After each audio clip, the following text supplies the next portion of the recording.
Hello மக்களே, April 20 சலங்கையில promo review part 2 தான் பார்க்க போறோம். பார்ட் 1 பார்க்கலாம்னா பார்த்துட்டு வாங்க, அப்பதான் உங்களுக்கு கண்டினியூஷன். இதுல சரச்சந்திரா கேபியோட பொருள் அனைத்தையும் எடுத்துட்டு வாசல்ல போட்டிருக்காரு. அவரோட யூஸ் பண்ற ட்ரெஸ், அவர் போடுற திங்ஸ், அவர் யூஸ் பண்ற திங்ஸ், அதுக்கடுத்து அவரோட போட்டோ, அவர் டைரி அப்படின்னு சொல்லிட்டு எல்லாத்தையும் எடுத்துட்டு வாசல்ல போட்டு எரிக்கிறதுக்காக கொண்டு போட்டிருக்காரு. போட்டுட்டு வாசல்ல தான் எல்லாம் நிக்கிறாங்க. நட்சத்திரா, மீரா, பிந்து, அப்புறம் சரி எல்லாரும் நிக்கிறாங்க.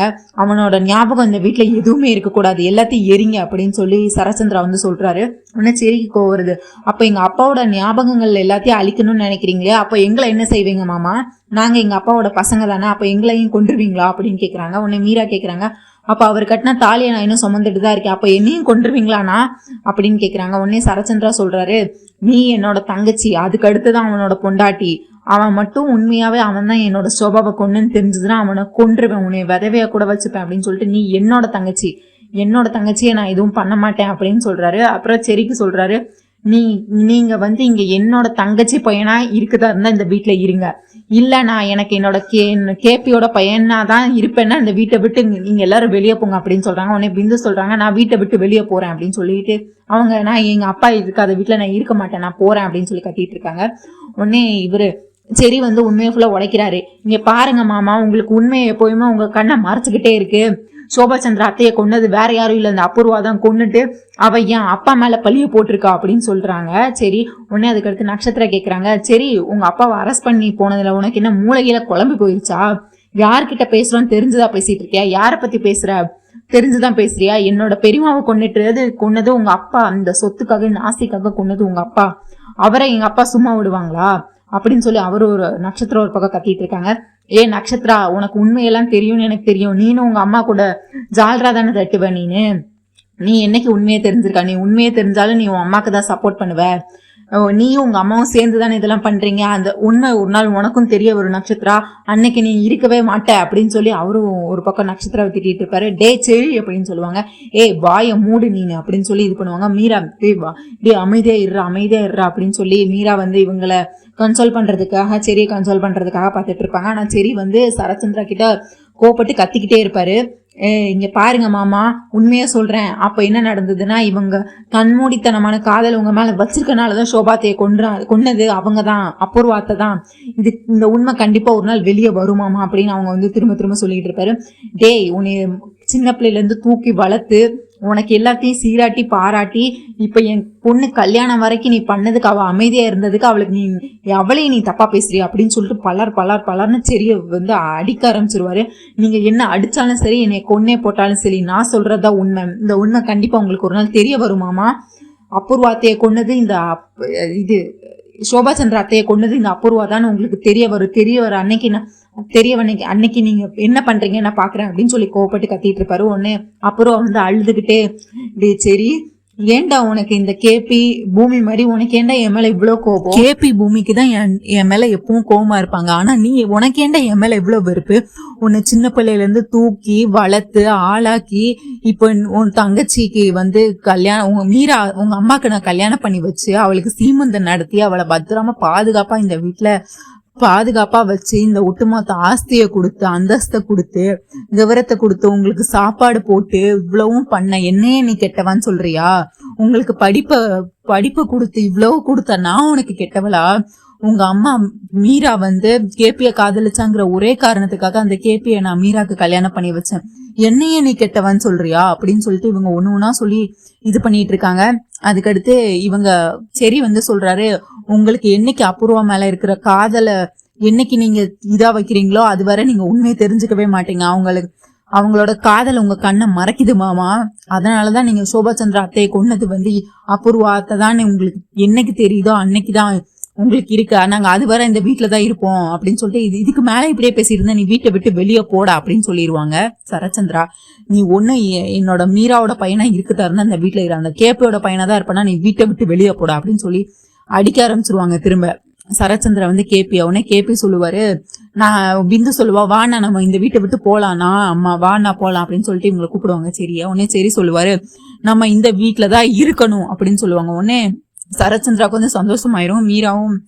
மீராவும் ஒரு மாதிரி எப்படியோ சண்டை முடிய போகுது அப்படின்னு நினைச்சிட்டு இருப்பாங்க. அதுக்கு அடுத்துதான் ட்விஸ்ட் வச்சேன் பத்தி அப்படின்னு சொல்லிட்டு நாம அப்பா என்னைக்கு வந்து நிரபராதின்னு முடிவு ஆகுதோ அது வரை இங்கதான் இருக்கணும், அதுக்கு அடுத்து ஒரு நிமிஷம் கூட நம்ம இங்க இருக்கக்கூடாது அப்படிங்கிற மாதிரி சரச்சந்திரா கிட்ட சேலஞ்ச் மாதிரி சொல்லுவாரு. உடனே அபூர்வாவுக்கு கோவம் வந்துடும். சரச்சந்திராக்கு டே சரி அப்படின்னு சொல்லிட்டு அடி அடி அடி அடின்னு அடிச்சிட்டு இருப்பாங்க. அபூர்வா வந்து திரும்ப சரி நீங்க பாருங்க மாமா, அவன் சின்ன பையன் மாமா, அவன் ஏதோ தெரியாம ஏதோ வயசு கோளாறுல பேசுறான், நீங்க விடுங்க மாமா அப்படின்னு சொல்லி திரும்பியும் செரியை வந்து காப்பாத்துற மாதிரி வருவாங்க. மீராவும் வந்து அண்ணா விடுங்க செரியை விடுங்க விடுங்கன்னு சொல்லிட்டு இருப்பாரு. அபூர்வா வந்து செரியை விடுங்க மாமா, அவன் ஏதோ சின்ன பையன் தெரியாம பேசுறான் அப்படின்னு சொல்லிட்டு வந்து சரச்சந்திராவை செரிக்கிட்ட இருந்து காப்பாத்திட்டு இருப்பாங்க. உடனே அதுக்கடுத்து சரச்சந்திரா இதே எடுத்து பாருடா, இதுதாண்டா என் அபூர்வா, இதுதாண்டா என் அபூர்வா குணம், நீ அவளை எவ்வளவு கேவலமா பேசின, எவ்வளவு கேவலமா இவ்வளவு கேவலப்படுத்தினதுக்கு அப்புறமும் என் அபூர்வா வந்து இப்போவும் உனக்கு தான் சப்போர்ட் பண்றா, அதுதாண்டா என்னோட அபூர்வா அப்படின்னு சொல்லி அவர் இது பண்ணிட்டு இருப்பாரு. நீ இவ்வளவு தூரம் பேசினதுக்கு, இவ்வளவு தூரம் அசிங்கப்படுத்தினதுக்கு நீ அவ காலில் விழுந்து மன்னிப்பு கேட்கணும் அப்படின்னு சொல்லிட்டு இருப்பாங்க. உடனே அபூர்வா இதுக்கு முன்னாடி ஒரு பெரிய டிராமா ஆரம்பிச்சிருப்பாங்க. என்னதுன்னா, மாமா இதுக்கு மேலே நான் அந்த வீட்டுல இருக்கல, போதும் மாமா, நான் கேட்டு என் காதெல்லாம் வலிக்குது, இவங்க எல்லாரும் சொல்லியே கடைசியில நான் தான் சோபாச்சந்திரா அக்காவை கொண்டு, நீங்களே ஒரு விதத்துல நான் ஒரு நாள்ல நம்பிடுவீங்க போல, என் மேல எத்தனை பழி போட்டுட்டே இருக்காங்க, இதுக்கு மேல நான் இந்த வீட்டுல இருக்க மாட்டேன், வா நட்சத்திரா வா, நீ ட்ரெஸ் எடுத்துட்டு வா, நம்ம இந்த வீட்டுல இருக்க வேண்டாம், எங்கேயாச்சும் போகலாம், நம்ம எங்கேயாச்சும் போயிடலாம் அப்படின்னு சொல்லிட்டு அபூர்வா ஒரு பக்கம் அழுது அவங்க அடுத்த ஒரு நாடகத்தை ஆரம்பிச்சிருவாங்க. உடனே சரச்சந்திரா முன்னாடி இங்க பாருங்க மாமா, நான் உங்க மேல எவ்வளவு காதல் வச்சிருக்கேன்னு உங்களுக்கு தெரியும்ல மாமா, கண்டிப்பா நான் பண்ணியிருப்பேன் நீங்க நினைக்கிறீங்களா மாமா, அதுவும் என்னோட அக்காவை நானே என் கையால கொண்டிருப்பேன், என்னோட சோபா அக்கா என்னோட தேவதையை நானே என் கையால கொண்டிருப்பேன் அப்படின்னு சொல்லி இவங்க நடிச்சு கொட்டுவாங்க. உடனே அதுக்கடுத்து நீ எங்கேயும் போக தேவையில்லை, உன்னை பத்தி இப்படி தப்பா பேசினவங்க தான் இந்த வீட்டுல இருக்க வேண்டாம், அவங்க வீட்டை விட்டு போகலாம், யாரையும் இங்க இருக்க சொல்லி நான் வற்புறுத்தல, என்னோட உயிர் இருக்கிற வரை நீ இங்கதான் இருக்கிற அபூர்வா, என்னோட உயிர் இருக்கிற வரை, என்னோட காதல் இருக்கிற வரை நான் உன்னை என்னைக்கும் கஷ்டப்படுத்த மாட்டேன், உன்னை எங்கேயும் போகவும் விட மாட்டேன் அபூர்வா அப்படின்னு சொல்லிட்டு சரச்சந்திரா திருப்பியும் வந்து அபூர்வாக்கு வாக்குறுதி கொடுத்து, எனக்கு உன் மேல இருக்கிற காதல் ரொம்ப ரொம்ப பெரியது, யார் என்ன சொன்னாலும் நான் நம்ப மாட்டேன், என்னோட அபூர்வாவை தான் நம்புவேன் அப்படிங்கிற மாதிரி அபூர்வா கிட்டே போய் சரச்சந்திரா எல்லாத்தையும் சொல்லிட்டு இருப்பாரு. உடனே சரி உனக்கு கடைசியா ஒரு வார்னிங் கொடுக்குறேன், நீ இவ்வளவு நேரம் பேசினதுக்கு அவளோட அபூர்வா காலில் விழுந்து மன்னிப்பு கேளு, அப்பதான் நீ அப்புறமா நான் உன்னை வீட்டுக்குள்ள விடுறேன், நீ இவ்வளவு தூரம் பேசினதுக்கு, இல்லைன்னா இந்த வீட்டை விட்டு நீ போயிட்டே இருக்கலாம் அப்படின்னு சொல்லிடுவாங்க. உடனே சரி இருந்துட்டு மனசுக்குள்ள யோசிப்பாரு, இப்ப நான் மட்டும் இந்த கோவத்தினால இந்த வீட்டை விட்டு வெளியே போயிட்டேன்னா அடுத்து இவங்களை அந்த அபூர்வா என்ன பிளான், இவங்க என்னென்ன பண்றாங்க, இங்க இருந்து என் அப்பாவை மாட்டி விடுறதுக்கு என்னெல்லாம் பண்றாங்கன்னு எனக்கு தெரியாம போயிடும், இவங்க பிளான் எல்லாத்தையும் தெரிஞ்சு என் அப்பாவை காப்பாற்றணும், என் அப்பாவை நிரபராதின்னு நான் நிரூபிக்கணும்னா நான் இந்த வீட்டில் தான் சரி இப்படி மனசுல நினைச்சிட்டு இருக்காரு. உடனே சரச்சந்திரா வந்து டேய் மன்னிப்பு கேட்குறியா என்ன அப்படின்னு திரும்ப மிரட்டுறாரு. உடனே இவங்க மீராவும் வந்து சரி மன்னிப்பு கேளு அப்படிங்கிற மாதிரி அவங்களும் வந்து சரி இது பண்றாங்க, இருங்கம்மா அப்படின்னு சொல்லிட்டு அப்படியே மெதுவா போயிட்டு அபூர்வா காலில் விழுந்து மன்னிப்பு கேட்குறாங்க, என்னை மன்னிச்சிருங்க அத்தை அப்படின்னு சொல்லிட்டு அபூர்வா வந்து அப்படியே சிரிக்கிறாங்க. அந்த சைடை திரும்பிட்டு எப்படியோ இந்த செடியை என் காலில் விழ வச்சனா எல்லாரும் நம்ப வச்சனா அப்படிங்கிற மாதிரி அவங்க மனசுல நினைச்சிட்டு அபூர்வா நல்லா சிரிச்சிட்டு இருக்காங்க. உடனே எனக்கு மன்னிச்சிருங்க அத்தை அப்படின்னோடனே இவர் ஒன்னே சரச்சந்திரா கோமா வீட்டுக்குள்ள போயிடுறாரு. உடனே அபூர்வா எந்திரிச்சு மீரா அங்க இருக்காங்க, திருப்பி ஒரு ஆக்டிங்க பொண்ணுங்கிறதுக்காண்டி இங்க பாரு சரி நீ உன் மனசுல நீ மன்னிப்பு கேட்டதெல்லாம் எனக்கு வேணாம், நான் மன்னிப்பு நீ கேட்கணும்லாம் நான் எதிர்பார்க்கல, உன் மனசுல இருக்க அந்த தப்பான அபிப்பிராயத்தை, என் மேல இருக்கிற அந்த தப்பான அபிப்பிராயத்தை நீ மாத்திக்கிட்டாலே போதும், எனக்கு நீ நல்லா இருக்கணும், நம்ம குடும்பம் நல்லா இருக்கணும், இதுதான் எனக்கு வேணும் அப்படிங்கிற மாதிரி இவங்க நடிச்சு கொட்டுவாங்க திரும்ப அபூர்வா. உடனே நடிச்சு கொட்டிட்டு அவங்களும் வீட்டுக்குள்ள போயிடுவாங்க. அதுக்கடுத்து சரி வந்து கிருஷ்ண பிரசாத் போட்டோவை எடுத்து திரும்பி அதை எமோஷனலா எடுத்து அழுதுட்டு இருப்பாரு, அவரோட ட்ரெஸ் எல்லாத்தையும் எடுத்து. இங்க பக்கம் பார்த்தா பூமி வீட்டுல பூமியும் ககனும் நல்லா தூங்கிட்டு இருப்பாங்க. பூமி வந்து நல்லா அசந்து தூங்கிட்டு இருப்பாங்க. ககன் பார்த்தா இவன் நிம்மதியா தூங்குறாளே, இவளை ஏதாச்சும் பண்ணணுமே அப்படின்னு சொல்லிட்டு என்ன பண்ணலாம் அப்படின்னு நினைச்சிட்டு இருப்பாரு. அவர் தூங்கி இருக்க மாட்டார், தூங்குற மாதிரி நடிச்சிட்டு இருப்பாரு. அவர் வந்து இந்த பெயிண்டிங் இதெல்லாம் எடுத்து வச்சிருப்பாரு, ப்ரெஷ்ஷு பெயிண்டிங்கு சின்ன சின்ன டப்பால எல்லாத்தையும் எடுத்து வச்சிருப்பாங்க. இவங்களை அப்படியே பேய் மாதிரி வரைஞ்சி விட்டுருவாங்க. இந்த 6 படத்துல வரைஞ்சி விடுவாங்கல்ல, மீசை வரைஞ்சி விட்டு மங்கம்மா மாதிரி பெரிய பொட்டு வச்சு வாயில தாடி அந்த மாதிரி மூஞ்சி ஃபுல்லா வரைஞ்சி வச்சிருவாங்க. ஆனா பூமி எந்திரிக்கவே மாட்டாங்க, அவங்க நல்லா அசந்து தூங்கிட்டு இருப்பாங்க. அசந்து தூங்கிட்டு இருக்கும்போது இவங்க ஃபுல்லா வரைஞ்சிருவாங்க. நீ கீழே போய் நல்லா அவமானப்படி, உனக்கு நல்லா வேணும், என்கிட்டே நீ அம்மா கிட்ட நீ தப்பா ப்ரொஜெக்ட் பண்றல்ல, என் அம்மா கிட்ட நடக்காதெல்லாம் நடந்ததுன்னு பொய் சொல்லி என்னையும் எல்லாரும் முன்னாடி டேமேஜ் பண்றல, இன்னைக்கு நீ போய் நல்லா அவமானப்படு அப்படின்னு சொல்லிட்டு சிரிச்சுக்கிட்டே இது எல்லாத்தையும் வரைஞ்சிக்கிட்டு இருப்பாரு. வரைஞ்சிட்டு ஒண்ணுமே தெரியாத மாதிரி அவர் படுத்து தூங்கிடுவாரு. திரும்ப பூமி வந்து இடையில எந்திப்பாங்க. வாட்டர் பாட்டில் தண்ணி தாங்க எடுக்கும்னு சொல்லிட்டு வாட்டர் பாட்டில் எடுத்து தண்ணி குடிப்பாங்க. அதுல வாட்டர் பாட்டில் தண்ணியே இருக்காது. திரும்ப கீழே வந்து தண்ணி குடிக்கலாம் அப்படின்னு சொல்லிட்டு இருப்பாங்க. கீழே பார்த்தா இவங்க ஹாலில் உட்காந்து பூரணியும் சிவாவும் உட்காந்து படிச்சுட்டு இருப்பாங்க. அவங்களுக்கு கண்ணு முட்டை தூக்கமா இருக்கும். இருந்தாலும் வந்து இவர் சிவா கூட சொல்லுவாரு, எனக்கு தூக்கம் வருது பூரணி அப்படின்னு சொல்லிட்டு. எனக்கு மட்டும் தூக்கம் வரலையா, நாளைக்கு எக்ஸாம் இருக்குல்ல, ஒழுங்கா படி, இன்னும் கொஞ்சம் தானே இருக்கு, படிச்சுட்டு போலாம் நம்ம, நீ ஒழுங்கா படி அப்படின்னு சொல்லிட்டு இவங்க 2 பேரும் படிச்சுட்டு இருப்பாங்க. அவங்க அப்பதான் மாடியில இருந்து இறங்கி வருவாங்க. இறங்கி வந்து இங்க தண்ணி குடிக்கலான்னு வருவாங்க. இவங்களை பார்த்து இவங்க பூரணி பேய் பேய் பேய்னு கத்த ஆரம்பிச்சிருவாங்க. அடுத்து சிவா பாப்பாரு, ஐயோ பேய் பேய் பேய்னு இவங்க 2 பேரும் பேய் பேய் பேய்னு கத்த ஆரம்பிச்சிருவாங்க. ஐயோ பேய் வந்துருச்சு வீட்டுக்குள்ள பேய் வந்துருச்சு அப்படின்னு சொல்லிட்டு அது பூமி தான் தெரியாம பேய் பேய்னு கத்திட்டு இருப்பாங்க. அதுக்கடுத்து வாசல் ஓடிடுவாங்க. வாசல்ல பார்த்தா இங்க சாரதா நின்றுட்டு இருப்பாங்க. அவங்க கிட்ட போயிட்டு, அம்மா வீட்டுக்குள்ள பேய் வந்துருச்சுமா.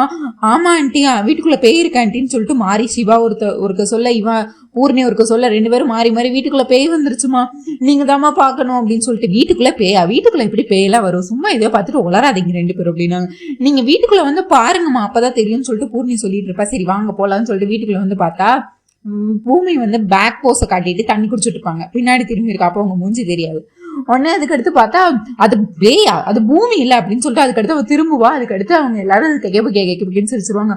ஓ அது அண்ணி தானா, பூமி தானா அப்படின்னு சொல்லிட்டு, அக்கா தானா அப்படின்னு சொல்லிட்டு சிவா, அண்ணி தானா அப்படின்னு சொல்லிட்டு பூர்ணி, என்ன பூமி இப்படி பேய் மாதிரி இப்படி எங்களை பயம்படுத்துற நைட்டு வந்து அப்படின்னு சொல்லிட்டு பூர்ணி வந்து கேட்பா. பேயா? நான் பூமி தான், இன்னும் நல்லா பாத்துக்கோங்க, நான் பூமி தான், என் கை கால்லாம் நல்லா தெரியுது இல்ல, நான் பூமி தான், ஒத்துக்கிறீங்களா? இப்போ எதுக்கு என்ன பார்த்து நீங்க எல்லாம் பேய் பேய்னு பயந்தீங்க அப்படின்னு கேக்குறாங்க. நீங்க உங்க மூஞ்சி முதல்ல கண்ணாடியில போய் பாருங்க அப்படின்னு சொல்லுவாங்க. உடனே அவங்க முதல்ல மூஞ்செல்லாம் தொட்டு பார்ப்பாங்க, ஒண்ணுமே தெரியாது. அதுக்கடுத்து கண்ணாடியில போய் பார்ப்பாங்க.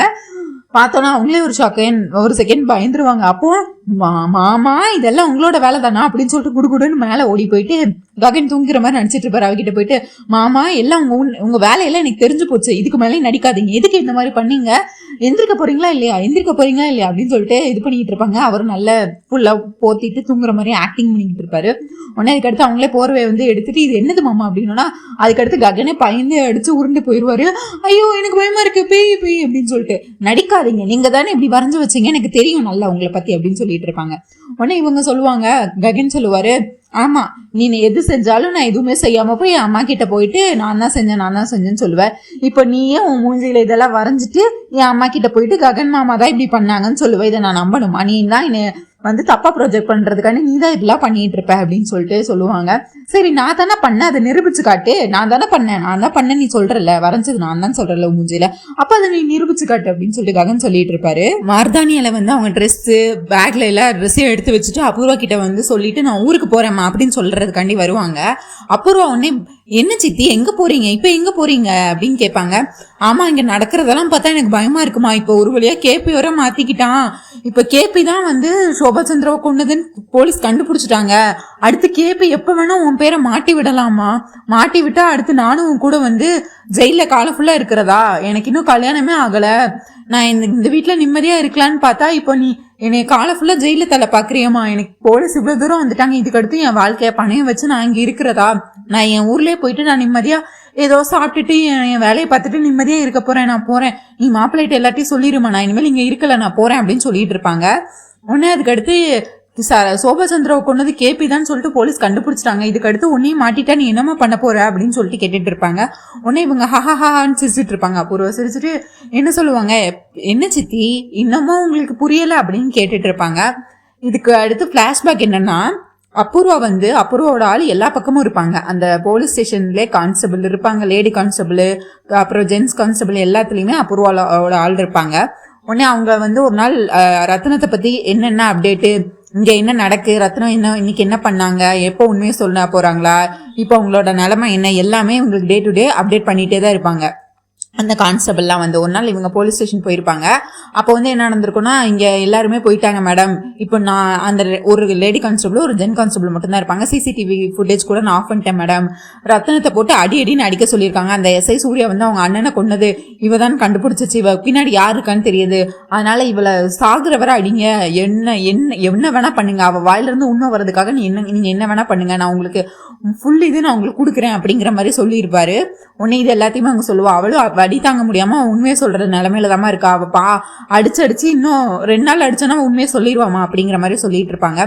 நீங்க இதனால இப்ப போய் நீங்க ரத்னத்துக்கிட்ட ஏதாவது பேச போறீங்கன்னா பேசுங்க, உங்களுக்கு ஏதாவது இல்லை அவளை கொல்லணும்னாலும் கொன்றுங்கம்மா, இங்க இப்ப யாரும் இல்ல, இங்க எல்லாரும் இப்ப டீ குடிக்க வெளியே போயிருக்காங்க, நாங்க 2 பேர் மட்டும் தான் இருக்கோம், சிசிடிவி ஃபுட்டேஜும் ஆஃப்ல தான் இருக்கு, அதனால நீங்க உள்ள போய் பேசுனா பேசுங்க அப்படின்னு சொல்லிட்டு, ஏய் கான்ஸ்டபிள் அந்த கீ எடுத்துட்டு வான்னு சொல்லிட்டு அந்த சாவி எடுத்துட்டு உள்ள திறந்து உடனே ரத்னம் வந்து என்ன நினைப்பா, அபூர்வா வந்து ரத்னத்தை பார்க்க தான் வந்திருக்கா, ரத்னத்தை எப்படியாவது உயிர் காப்பாத்த தான் வந்திருக்கா, ரத்னத்தை எப்படியாவது காப்பாத்திடுவா அப்படின்னு நினைச்சிட்டு அவ சந்தோஷத்துல, அம்மா எனக்கு ஆசீர்வாதம் பண்ணுங்கம்மா, நீங்க கண்டிப்பா எனக்கு வருவீங்கன்னு தெரியுமா, நீங்க என்னை காப்பாத்த வருவீங்கன்னு தெரியுமா அப்படின்னு சொல்லிட்டு அவ வந்து ரொம்ப சந்தோஷத்துல அபூர்வாவை பார்த்த குஷியில வந்து ரத்னம் வந்து, அம்மா இவங்களை அடிக்க வேணாம்னு சொல்லுங்கம்மா, இவங்க அடிச்சு எனக்கு வலிக்குதுமா, இன்னும் கொஞ்சம் நல்ல விளைச்சா நானே உண்மையை சொல்லிடுவேனான்னு எனக்கு பயமா இருக்குமா அப்படின்னு சொல்லிட்டு அவ ரத்னம் வந்து உளறிடுவா.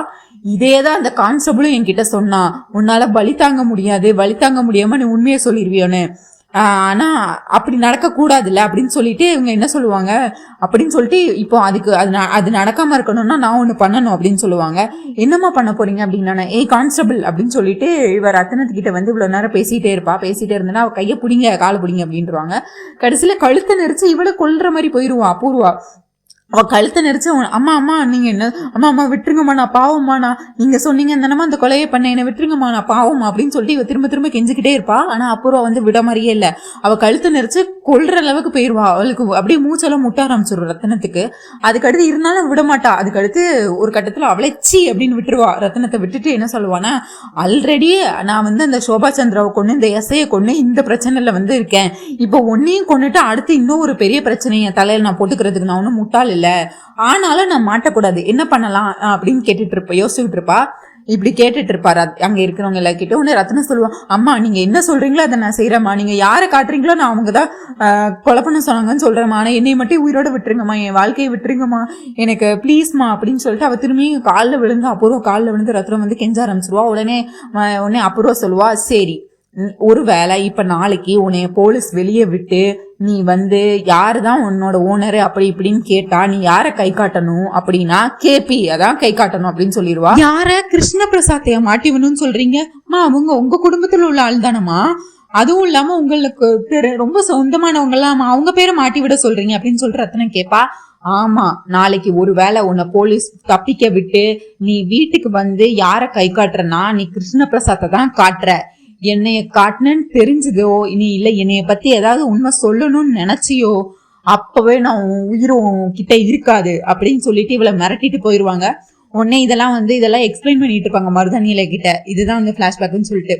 உடனே மருதானியலை வந்து அப்படியே திகைச்சு போயிருவாங்க. ஷாக்குன்னா உங்களுக்கு பெரிய ஷாக்கா இருக்கும்.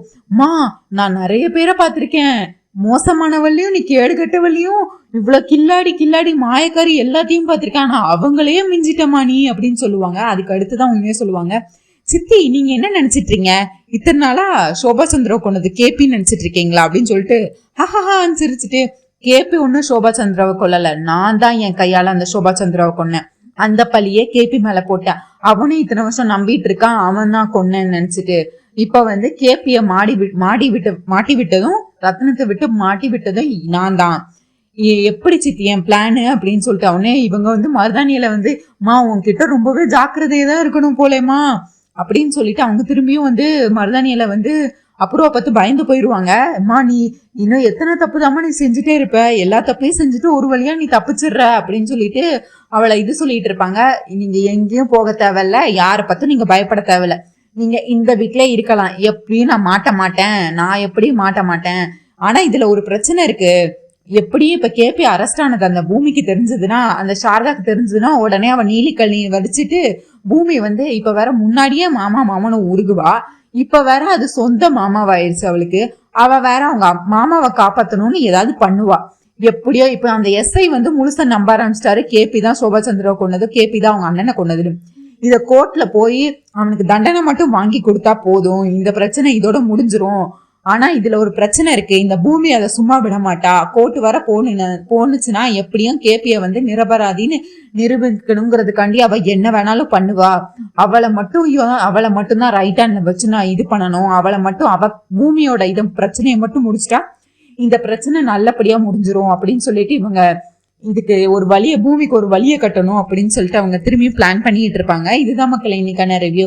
உங்களுக்கு என்னோட ரிவ்யூ பிடிச்சிருந்தா மறக்காம சீரியல் குட்டர்ல சப்ஸ்கிரைப் பண்ணிக்கோங்க. ஃபர்ஸ்ட் டைம் பாக்குறீங்க அப்படின்னாலும் நம்ம சேனலை சப்ஸ்கிரைப் பண்ணிக்கோங்க. இந்த வீடியோவை லைக் பண்ணுங்க, ஷேர் பண்ணுங்க, அப்படியே ஹை பட்டனையும் தட்டி விடுங்க. தேங்க்யூ மக்களே. அப்படி உங்க தாட்ஸ் என்னன்னு கமெண்ட்ஸ்லயும் சொல்லுங்க. தேங்க்யூ, நன்றி, நாளை சந்திப்போம், பை பாய்.